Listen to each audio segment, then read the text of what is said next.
Well, hi once again, everybody. Welcome to this edition of the 19th Hole Podcast for Golfers. I am your host, Dennis Silvers, and we got a lot of show for you today. We got a lot to talk about with our very special guest. But before we get to that, this is a big week in the golf world. Why? Because it is the Open, formerly known as the British Open. And if you're willing to get up at 1, 2 o'clock in the morning, start from the first tee, be my guest. But I used to do that, but not anymore. This is at Royal Liverpool Golf Club at Hoylake across the pond in England. And it's a really good golf course. Linksy, of course, plays about 7,300 yards, par 71. And I think the last time it was played there was about 9 years ago. And if I'm not mistaken, I think one of the favorites, Rory McIlroy, won it. And speaking of one of the favorites, let me quickly run down some of the odds for the top picks. Again, Rory McIlroy and Scotty Scheffler are 7.5 to 1. John Rahm is 12 to 1. Cameron Smith 16 to 1. Brooks Koepka is 20 to 1. Victor Hovland is also 20 to 1. Everybody's favorite. He ain't going to win this tournament though. Ricky Fowler's 22 to 1. Tommy Fleetwood is also 22 to 1. And my pick, the guy who I actually put some bucks on, was Tyrrell Hatton at 22 to 1. So we'll see what happens. It's a different kind of golf. I always say it's dependent on the weather. To me, that's what makes a good Open. The cold, the wind, the rain, or whatever. If not, let's have it right here in Las Vegas where it's 115. For crying out loud. I don't know whether those guys could last or not. But anyway, if you get a chance to watch it, it is a terrific tournament. And you'll see the game played a little bit differently than they do over here in America. Anyway, we've got a great guest for you today, a guy that's very, very well known in the sports area, not only in Southern Nevada, but all through Nevada. He has worked in various parts of the country, been in sports. I think he's been in Vegas since, 86 or 84. Intimately familiar with all the teams here and all of the players, and you see him all the time. He really, really does great work, and as a matter of fact, he'll be here in about 5 minutes. But in the meantime, we've got my good friend Ron Futrell. Ron, the person you were introducing could be here, but then we have Ron. Yeah, then we got Ron. Ron Futrell here. And Ron, of course, is a longtime sports anchor for KLAS channeling, does a great job. Ron, glad to have you here, man. Dennis, my pleasure. Glad to be here. Love the course behind us here. This is sort of nice here. We're right out on the golf course. Very nice. It's a little warm, though. Very appropriate. Yeah. Yes, a little toasty here, but you're right. British Open. Let's hope for bad weather. Let's hope. Yes, to make it fun. Make it fun for the viewers. Not for the golfers, but for the viewers. But for the viewers, that's exactly right. Ron, in your opinion, what is the overall attraction to sports in general? And I'm not talking about individual sports, but I'm talking about the whole genre of sports. What makes it attractive to people? It elicits emotion. Okay, you have favorites, you have teams you may not like, you have players you may like, players you don't like. So you have that sort of stuff. So it elicits the emotion. We saw recently with the Golden Knights winning the Stanley Cup championship here. It brings a community together unlike anything else can. I love Vegas, been here 40 years, 84 is when I got here. Yeah. And covered the UNLV Rebels when they won the national championship in 1990. Town was much smaller then, but it brought the city together. Right. And we all had that common experience all at the same time. You planned your weekend around the Rebel game at Oklahoma, and you invited your friends over and you had a party at the house. And this same thing with the Knights is people had that common experience all at the same time, a very successful one. 33 years later, the Golden Knights won a Stanley Cup championship and brought the city together. Love the casino industry and what it does for the community. Tourism is our number one industry, and it fuels the machine. But it doesn't really bring us all together. That's not the job of the casinos in town. and we're a lot of people from a lot of different places, too. Yeah. I grew up in Southern California. Very few people have been born and raised here in Las Vegas. I have kids who have, but it is interesting to see that to bring us all together, we all become Golden Knights fans or Runnin' Rebel fans back in the day. And that common experience is fun, and it brings, like I said, right? You cannot for any price replace that in a community. It's just bringing everybody together. Yeah, it's a phenomenon. It's really, really crazy. You know, so that's why a long answer for your no, I want long answers and stuff. Let's get a little bit more specific. All right, years back, as you remember, in the old Cashman Field, they had the Stars playing. Yes, there, as you well know, the baseball team that was here, and really back then, Ron, before all of this that we'll talk about pretty soon started happening, they were kind of excuse the expression, the only game in town. The only other thing I could think of was really troubling, and that was primarily for hookers. You know, but baseball was the only sport back then. Yeah, baseball was the only sport back then. So how in the world did we get to where we are today, becoming a sports town? Yeah, no, it is becoming the sports capital, if you will. Sports capital. Coming up here. Now, you had the Stars, and then after that, the 51s. Right. So you had 18 years of the Stars, 18 years of the 51s, and they moved to the ballpark in Summerlin and become the Aviators. Right. And so it's been for 4 decades, it's been a great franchise here. We did have UNLV basketball back in the day. That was something that was big, right? Certainly for the community. Major fights. Hagler, Hearns, Leonard, Duran, Tyson's career from start to finish. Those mega fights were fun back then. You also had, on the other side, you had the careers of a Randall Cunningham, who played at UNLV, lives here now, Reverend Randall. Andre Agassi had his career. We just had Wimbledon recently. Followed his career, certainly from start to finish. Greg Maddux. Right. So you had some of these one-offs and individuals that were a lot of fun. Then the Speedway comes in '97.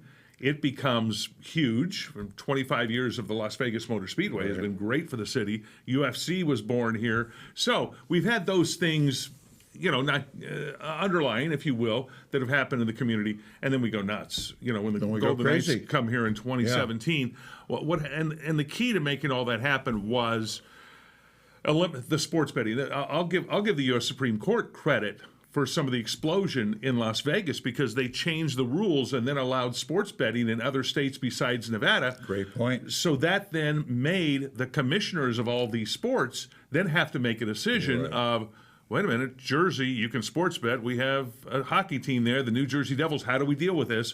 Well, the best answer was include Vegas in there as well. Saw this as a hotbed. There were real questions about whether sports fans would support the Knights. Right. Well, they won early. And this town loved hockey, loved the Thunder back in the day in 96, mid-90s. The Thunder were here. The Wranglers after that, so this city supported hockey. So you had that. Then the Raiders in the NFL needed Las Vegas more than Vegas needed them, if that's crazy to say that. But they wanted to get out of Oakland. The Raiders did. And you certainly can't blame them for that. No, the NFL wanted Vegas, and they had to come to a reckoning on the sports betting thing. And now you see kiosks in NFL stadiums basically happening. Arizona has a place you can bet right across the street from where the stadium is there for the Arizona Cardinals. So it's strange that it went from the absolute hatred, I'll say, and unwarranted hatred that the leagues had towards Vegas and sports betting to now they're embracing it and going full bore, and they're all in, and they're making money off it. And I knew eventually they would, that they would tap that as a resource. Well, sure they are. Two quick things. I remember, if you have not had the opportunity to meet Bill Foley, the owner of the Golden Knights, and other things, great guy, very humble. You never know who he is. I remember picking up him early when he first moved here, because he loves to play golf. Picked him up. We were going out to play golf, and we're driving to the golf course. And I said, Bill, let me ask you a question. Why hockey? Why hockey? And he turns around to me and says, Dennis, why not? Why not? No, and that's an interesting story and a fun story I like to tell about how that happened with Bill Foley and the ownership. Initially, it was the Maloof family here who had come to town. George Maloof came to town in the early 80s to play football at UNLV from Albuquerque, New Mexico. Very wealthy family. Their father owned the beer distributorship for Budweiser in New Mexico. So they come here, they get into the casino industry, they get into sports, they own the Sacramento Kings. Their dad used to own the Houston Rockets. They got to know Gary Bettman when he was the associate commissioner of the NBA. Right. So Bettman, who now is the commissioner of the NHL, goes, this has to be now 10 years ago, goes to the Maloofs and says, we want to put a hockey team in Vegas, you guys want to own it. And they said, we'll take part ownership, but let's find somebody else to take the full ownership. That's when Bill Foley came in to that mix with the Maloof family, and now the rest is history, and 6 years later they won a Stanley Cup. And they have virtually their entire team back, except for Riley Smith, and that's a big exception, but except for Riley Smith.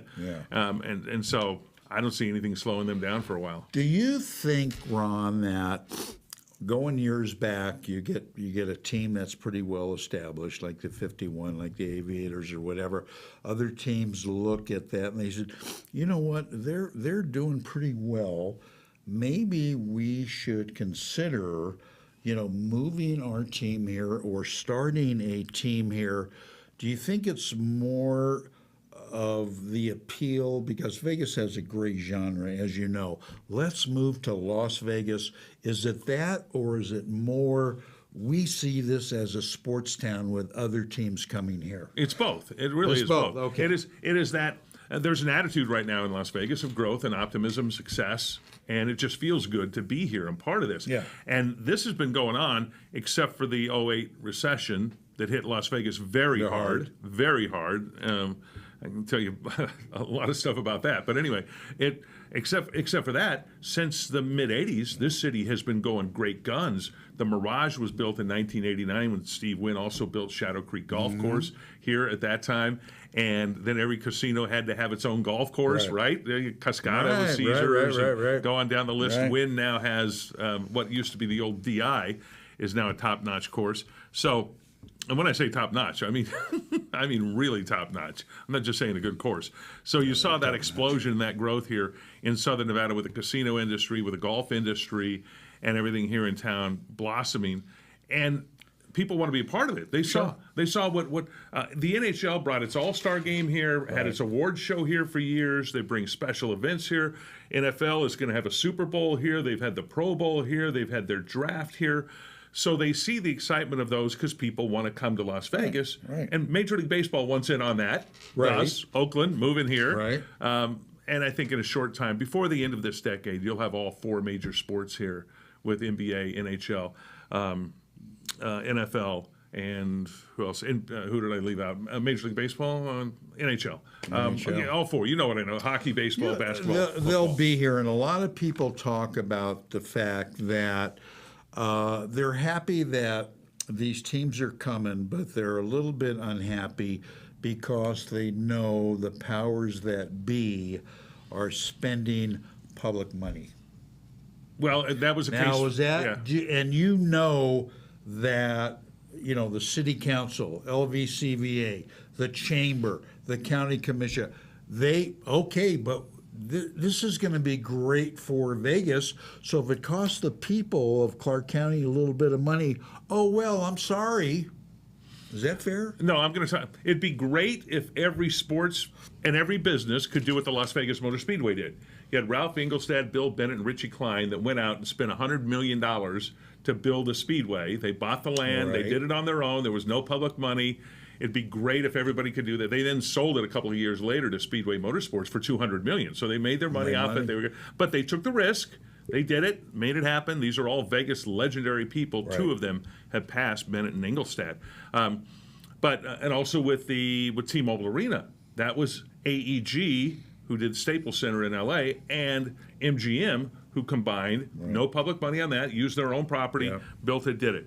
It'd be great. The Raiders needed $750 million because they are not, let's say, the Raiders and Mark Davis.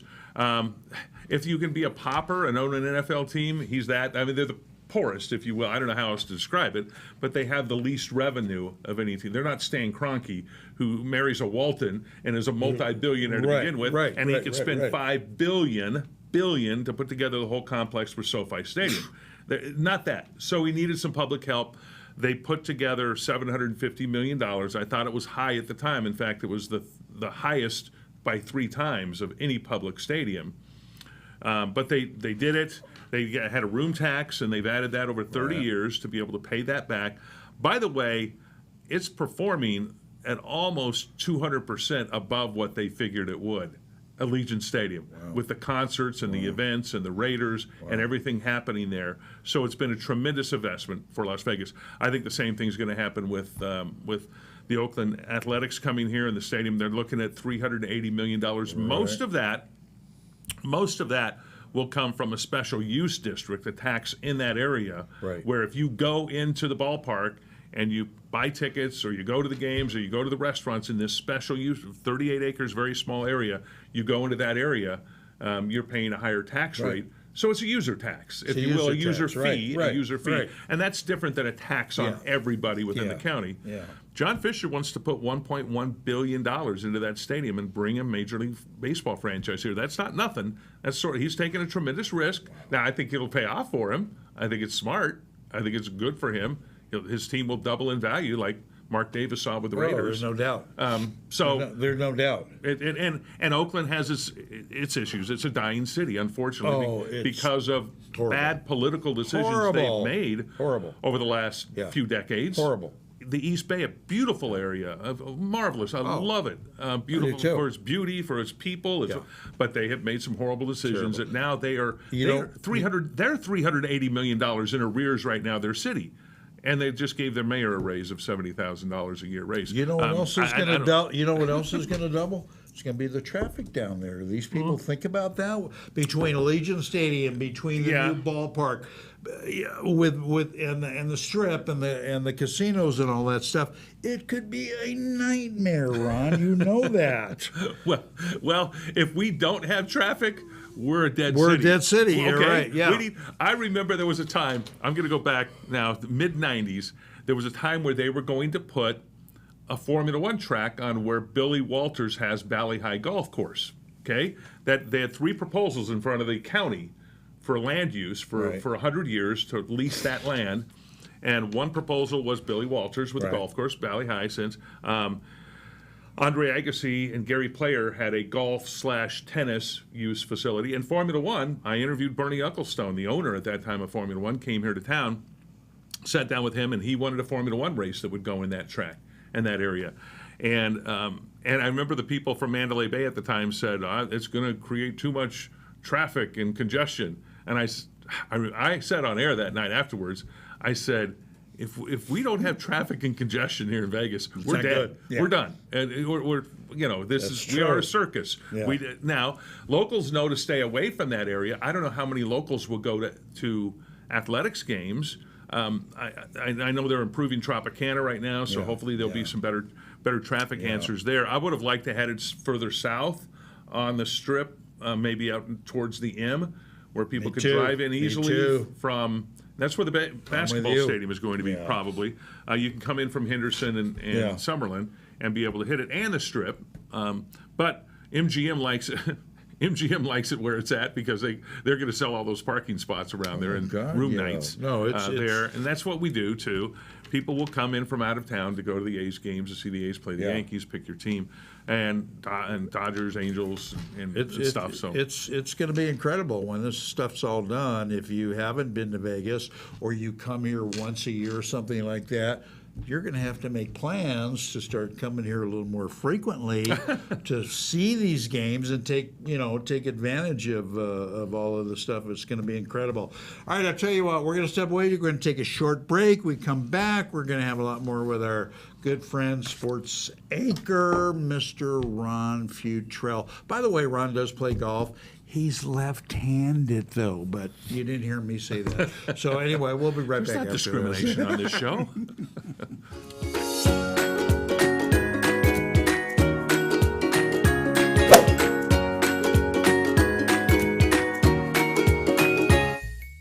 The revolutionary Power to Golf Club requires no swing to hit golf shots from 50 up to 225 yards. That's right, no swing. It's empowering golfers with physical issues to continue enjoying time golfing with friends and family. With just the push of a button, the easy-to-use Power to Golf Club launches shots down the fairway and onto the green. Whether a physical issue or just want to join in on the fun, the Power to Golf Club is for you. Visit online, powergolfclub.com.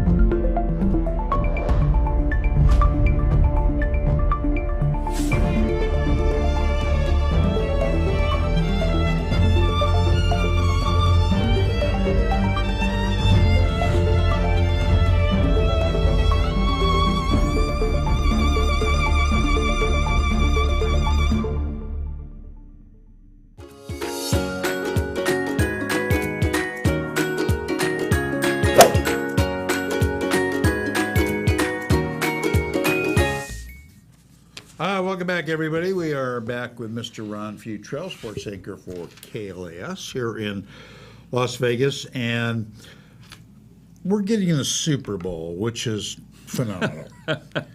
No, think of what you just said right there. We are getting a Super Bowl to Vegas. Is that nuts or what? That is crazy. When something like, and we're getting, of course, the Formula One, which is going to be absolutely huge here, but when we get huge sporting events like that here, Ron, is it a question of people from LVCVA or whatever, or the governmental agencies, the mayor, or whatever, going out hustling for these things, or are they coming to us? A mix. They are hustling. They are making sure. Okay. Okay, let's go with the case of the Super Bowl. It was being in the right place at the right time. The NFL added an extra game, so an extra week to the schedule. And what happened there is then New Orleans had the Super Bowl for this upcoming season, 2024, had it, and it interfered with Mardi Gras. So they couldn't. New Orleans doesn't want to have Mardi Gras and the Super Bowl at the same time. There's no need to have that. There's so they needed a replacement city. Ding, ding, ding. Enter Vegas. So that was Vegas going to them saying, "We've got it. We have the Raiders here. We prove we can put on these events." And the NFL going, "Yeah, absolutely. Let's go." Formula One. That's been in the works for decades. I mentioned the one when Bernie Ecclestone wanted to have it on the south end of the Strip. There's another group that owns Formula One now, Liberty Media. And what they've done is now they've built, got to go see that facility just east of the Strip. It's 1,000 feet long, so 3 football fields, the paddock garage area, suite area for the start-finish line of the Formula One coming up in November. Incredible. And it is just amazing structure that they're putting in there. And they're not doing that to be here for 3 years. They're doing it to be here for at least 10 and then beyond. So they extended the contract to 10 years. So that happening, NBA is bringing they announced an in-season tournament that they're going to do, which is something that Commissioner Adam Silver has wanted to do for years. The Final Four is going to be here at T-Mobile Arena in Vegas of the Final Four teams. And so in first part of December, we're going to have that event in Las Vegas, the precursor to an NBA team. And the WNBA, I haven't mentioned them yet, them being here, all a precursor to eventually an NBA team coming here to Las Vegas, likely an expansion team. Incredible. Because they want to expand, probably Seattle and Las Vegas. And there's a group, Oakview, that's putting together Tim Lewicki and Mark Bedane, who used to be the president of the Raiders. Lewicki built Climate Pledge Arena up in Seattle for the Kraken. So he's built a number of other arenas all over the place. They do it without public money, by the way. They're looking at $10 billion, 10B, on an arena, on probably an MLS stadium and different hotel, casino, restaurant, property. And that's going to be in the area that we mentioned on the south end of the Strip.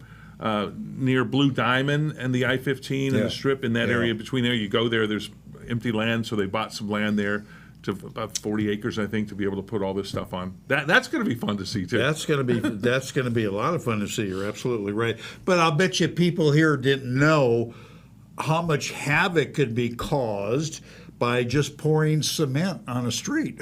Oh no! Get ready for the Formula One. What? Formula One. 6 inches? Come on. What's Oh! And that has been a mess, but it is. We expected that. Okay. Now, maybe we didn't expect this much of a mess. It's been fun to see golf here in Las Vegas and the progression it's made, certainly with the number of courses here and the growth in that area. When I first got here, the PGA Tour had the Panasonic Las Vegas Invitational. Fuzzy Zeller won it. I remember going to play at the old Tropicana course, which is where the MGM is now. Right. Playing around there with Fuzzy and Claude Osteen, like one of my Dodger pitcher stars, one of the great pitchers in Dodger history. And I was like in heaven, like what? This was when I first got to town. And that was the richest golf tournament on the tour, at the time. And they would come here in May, because it would up their status and be able to help them. Now that has been switched to October. It'd be nice to get it back to that status in that area, certainly, or that. Timing is very important here in Las Vegas because you can't golf as much as you would like to see the Open come here in the middle of summer and have it just burn everybody up. No, they couldn't handle it. They couldn't handle it. I have a hard time with towels and rags all over me and in shorts and a t-shirt. Well, you can't wear a t-shirt on the golf course, but you get my point. So that's one area that would it'd be nice to have a top-notch PGA Tour event in Las Vegas. I think we will. I think that's another one on the list of things that's going to happen. That is going to be now nothing against all the great work that's being done out there with the Shriners event. I mean, tremendous work. Great. But love to see that stepped up a notch or two, and there's no reason for it not to eventually. And prize money is a large part. Is a big time. Speaking of that, I loved your prediction. No, I'm going to say something to you. I loved your prediction. I followed you on Facebook. I still do. And when you were talking about how eventually that the PGA Tour and the Live Tour would eventually come together, that they had to. You kept saying over and over again, and I used you as a source many times. Like, I think it's going to happen. That's what Dennis Sowers is telling me, that it's going to happen. Maybe it happened sooner than I thought it would, but it happened. And they just went behind the scenes and got it done. That's what they did.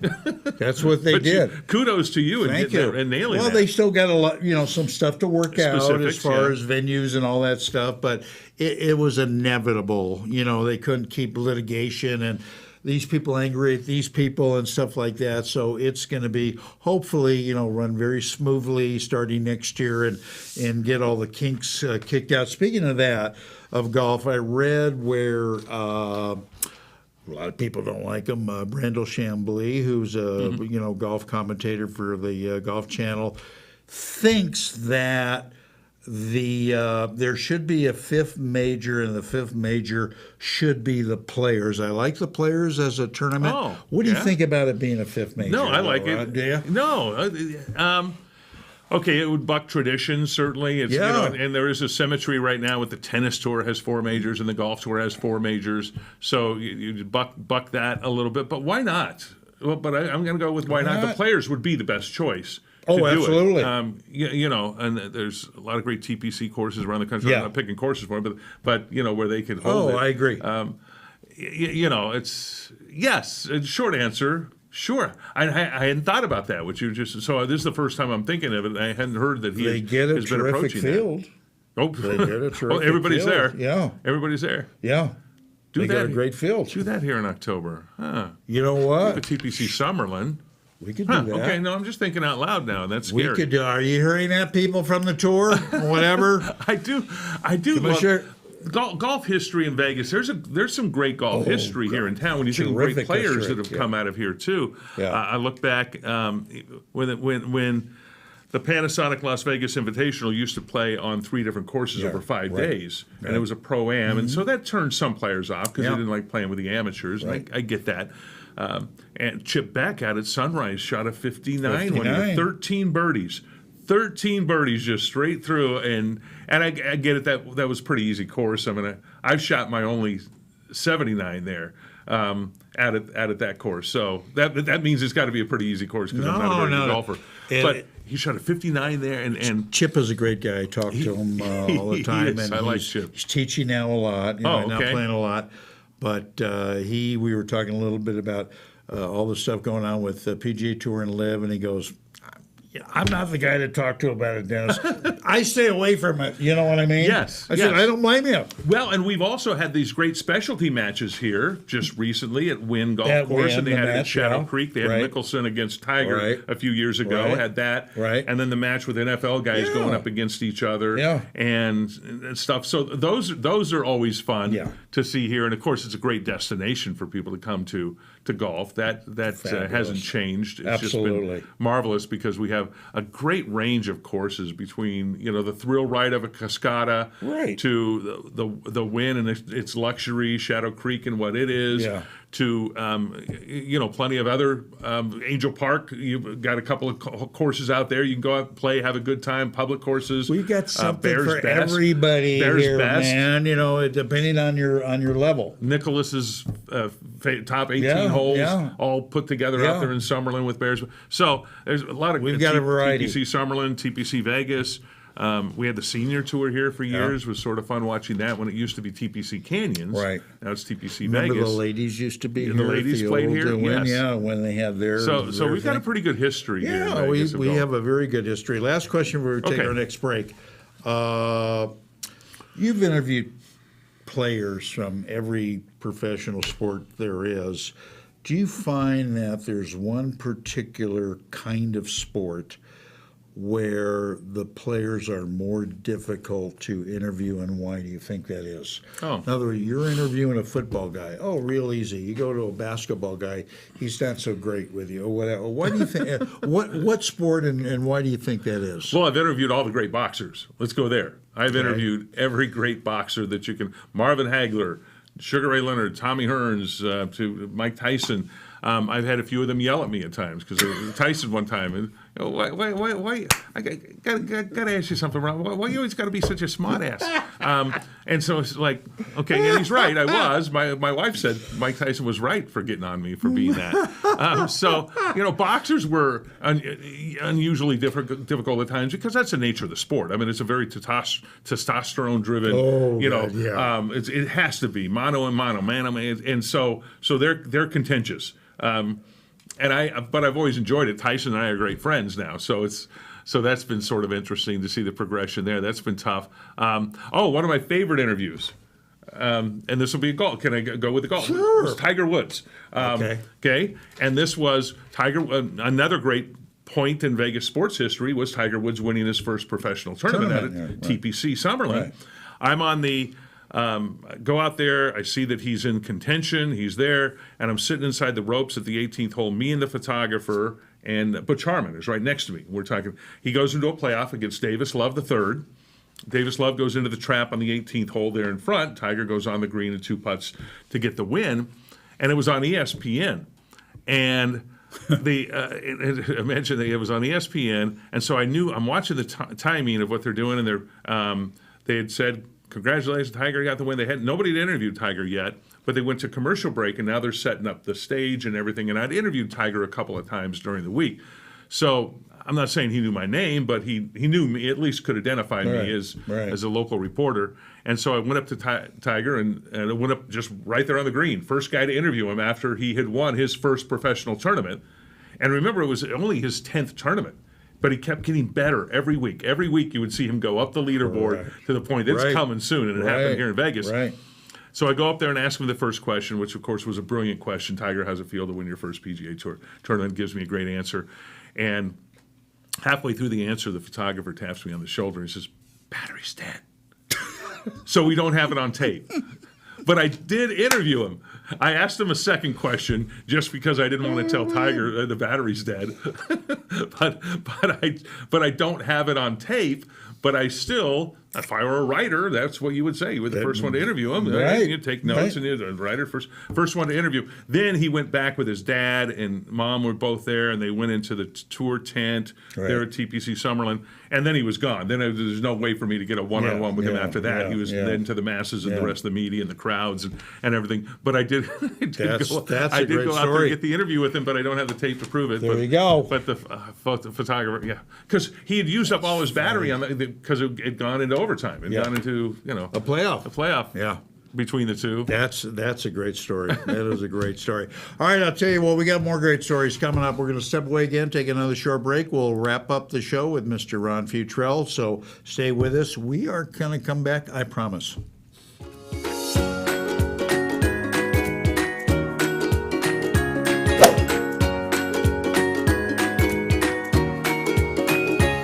One of the perks about being in golf media is that I get to try every club ever made. Of course, like most things, some are better than others. I'm here to tell you that I have found unquestionably the absolute best performing set of irons I have ever played, and my scores show it. Let me introduce you to Grindworks, custom fitted irons that are made to fit your game.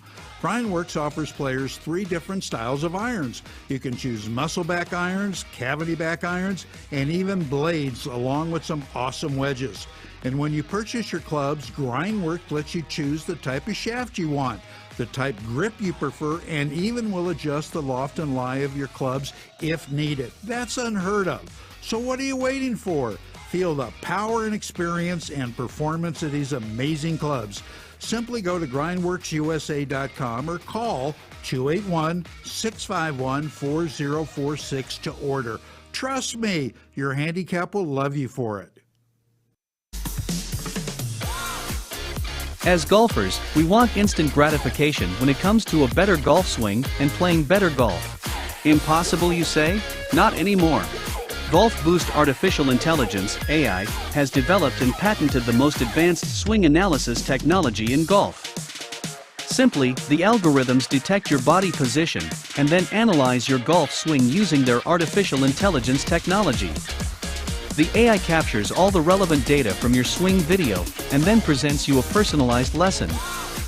Golf Boost AI is the ultimate swing analysis and virtual instruction system for golfers of all ages and abilities. This sophisticated software takes into consideration your height and build, playing level, and returns the ideal solution for your swing. Bottom line, Golf Boost AI is an incredibly convenient and cost-effective tool for golfers to improve their swing. Go to golfboost.com and check it out. The app is free to download and try. Visit golfboost.com today.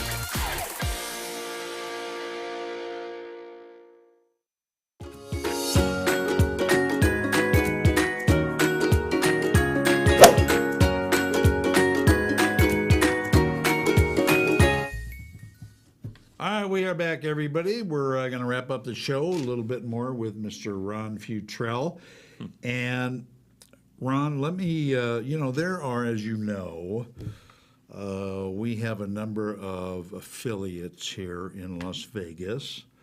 I personally think that outside of KLAS, the other, and I'm not being nasty or picking on anybody, I just think with the other affiliates, they don't look at sports with the same importance as Channel 8 does.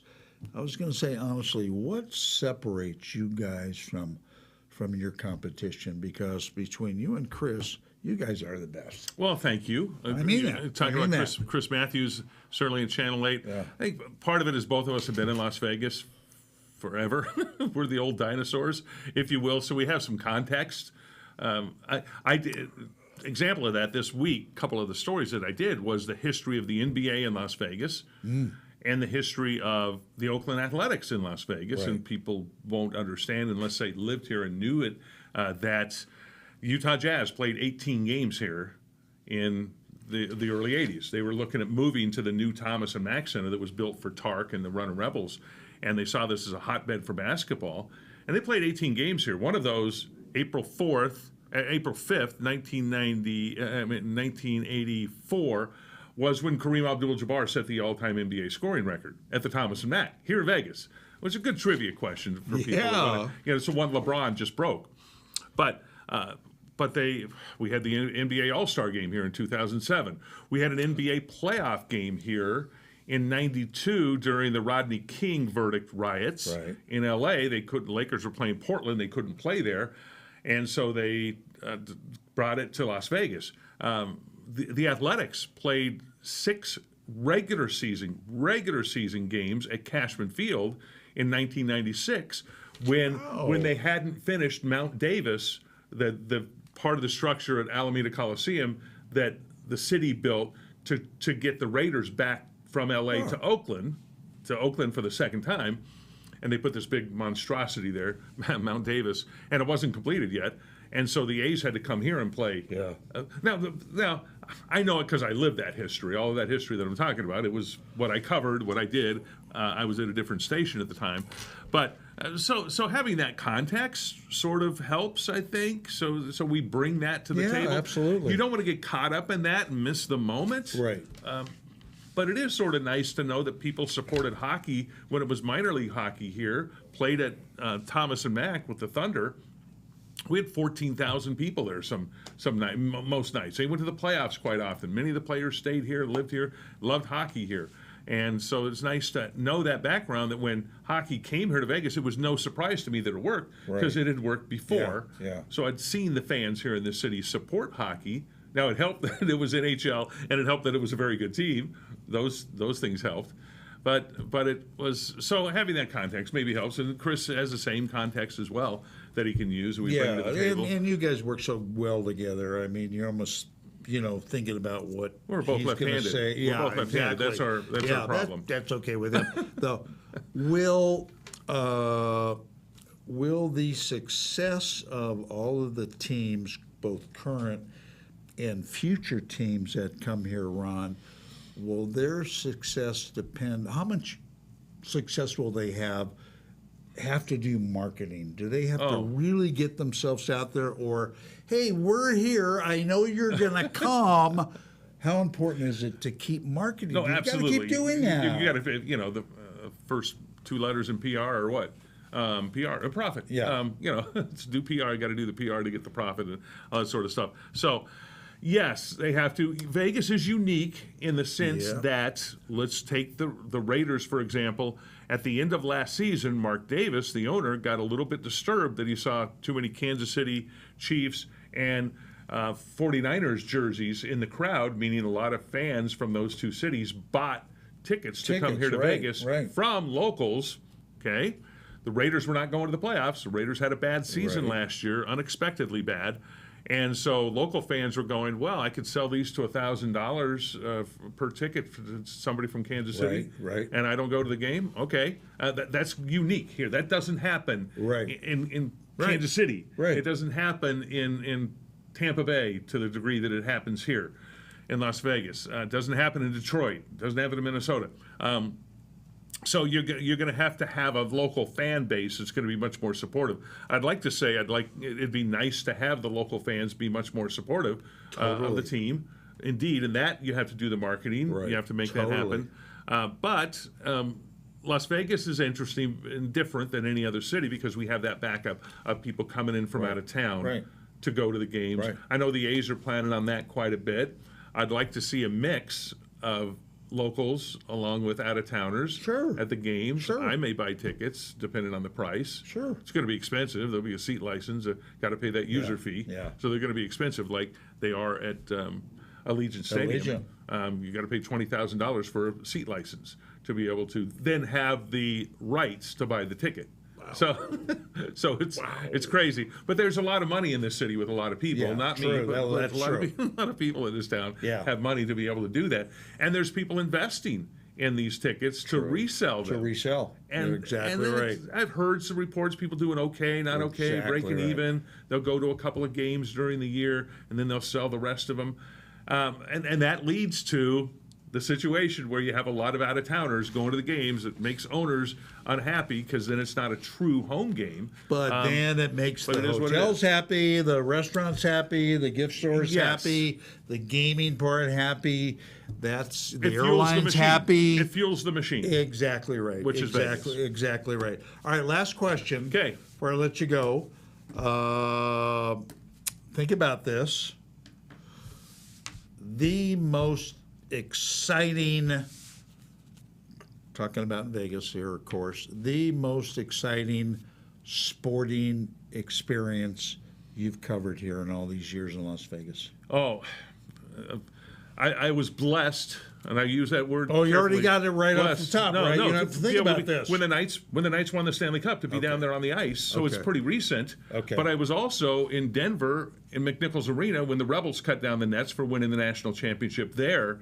And there's probably few people that have been both of those places True. courtside That's and true. been able to be with those two remarkable experiences. I was also ringside in '85 for Hagler Hearns, probably the greatest fight ever. When you saw those 3 rounds of just mayhem when Hagler, the lefty, yeah. the lefty knocked out Tommy Hearns. So I'm putting those 3 up there, and you can That's switch pretty any good. No, one of that's them pretty good. around. That's pretty good. As sort of fun. That's pretty good. Real quickly, how's college sports doing here at UNLV? And They got some work to do. CSN, yeah. They got some work to do to be able to get things going. The football program has a new coach, Barry Odom. I'm going to be talking to him later this afternoon, and he's bringing a lot of optimism. A new coach always does, but I think he's got a grassroots approach to it. I like Kevin Kruger also and what he's doing at UNLV basketball. The women's basketball is doing great with Lindy LaRock. Oh, God, and the killing golf team going through a transition here, but Dwayne Knight, I think, made a great base for this golf program to succeed by endowing it so that it can go forward in the future. So I'm looking forward to what they do in the future here. So, got some work to do, but they're the only school in town, and that's CSN, but the only major university in town. So I'd really like to see them become more successful and unite with the community. agree. And we had Jean-Paul Hebert on, the new golf coach on. yeah. Great guy. Yeah, is he? I haven't met him Oh, yet. he's Okay. a terrific guy and loves to play golf. What? So we're going to get Imagine that. together. Imagine that. The golf coach at UNLV. We're going to get together, so we're going to do that. But anyway, tell everybody looking in when they could see you on Channel 8. What's your schedule? I'm not sure. Oh, come on. No, I don't. It's He's whenever there they need, every weekend, you know that. It is whenever they need me. But I'm going to say this: we're going to have this sports wrap, which you've been on that show. We've been great to have you after some of the golf tournaments to lend your expertise to help me and Chris out. Now, who is this guy Fleetwood? Was he in that band with Chrissy McVie? Fleetwood Mac, yeah. He was in that. That's But it's Tommy. I don't know the Tommy. I thought it was Mick. Anyway. So to help us out with that, so we've got after sports wrap is going to be cranking up in August because we have Raiders games coming up August, September, October, and through the season on CBS. We have the most Raiders games on our station because we're the CBS affiliate and they are largely on CBS. Right. So after those games, we do a half-hour or an hour-long sports wrap show. That's where I'm going to be on most of the time doing those shows. That's great. And then that's the biggest. We get good ratings on those because we have good lead-in programming. Yeah. And so people watch them and enjoy those. Yeah. And you've seen it with the golf stuff. Oh, yeah. That you've been on after the golf tournaments. It's great. It's been great. It's great. Masters. Make sure I think you we had catch that it. Masters We thing did. this year that you helped out We on. did. We did. So it's great. Anyway, thank you so much for coming My on, pleasure. man. It's We got to really go. great. Come on. One of these days, We get the got to lefty get out on out. the course. We got to get out. So anyway, make sure you catch him wherever you can. He's really good. All right, that's going to wrap it up for this edition of the 19th Hole Podcast. I've been your host, Dennis Silvers, and it's hot here in Las Vegas. So if you get out, be careful, stay hydrated, and you know the whole deal. We'll be right back. We'll be here, same place, same time next week. So if you get out and play golf, keep it in the short stuff, and we'll see y'all later. So long.